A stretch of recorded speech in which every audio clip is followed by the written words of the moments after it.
తాళ్లపాక అన్నమాచార్యుల వారు సేవించిన శ్రీ చెన్నకేశవ స్వామి అలాగే శ్రీ సిద్ధేశ్వర స్వామి వారి బ్రహ్మోత్సవాలకైతే మా శ్రీమన్నారాయణ కోలాట భక్త బృందం సభ్యులకు ఆహ్వానం అందిందండి. ఇందులో భాగంగా మా శ్రీమన్నారాయణ కోలాట భక్త బృందం వారు కోలాట ప్రదర్శన నిమిత్తం ఇక్కడికైతే వచ్చేసాము. శ్రీ చెన్నకేశవ స్వామి శ్రీ సిద్ధేశ్వర స్వామి వాళ్ళ కళ్యాణం తర్వాత గజవాహన సేవలో మా కోలాట భక్త బృందం అలరించబోతోందండి. వీడియోని ఎక్కడా కూడా స్కిప్ చేయకుండా చూసేయండి. శ్రీమంత్ తాళ్లపాక అన్నమాచార్యుల వారిని అయితే చూపిస్తాను, చూసేయండి.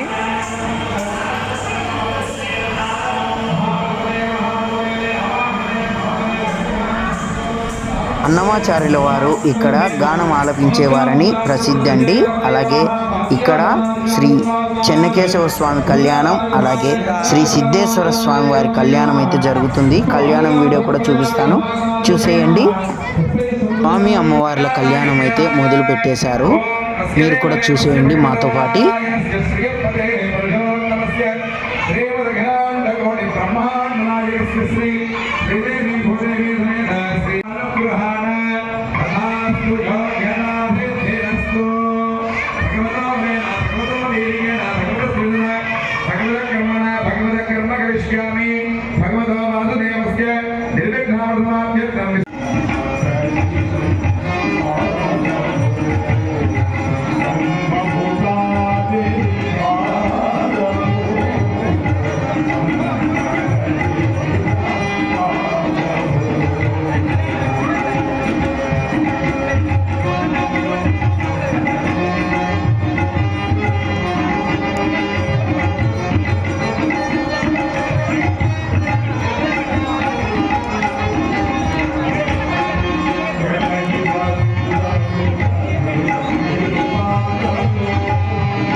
వీడియో కింద నచ్చినట్టయితే లైక్ చేయండి, షేర్ చేయండి, సబ్స్క్రైబ్ చేసుకోవడం మర్చిపోవద్దు. Thank you for watching.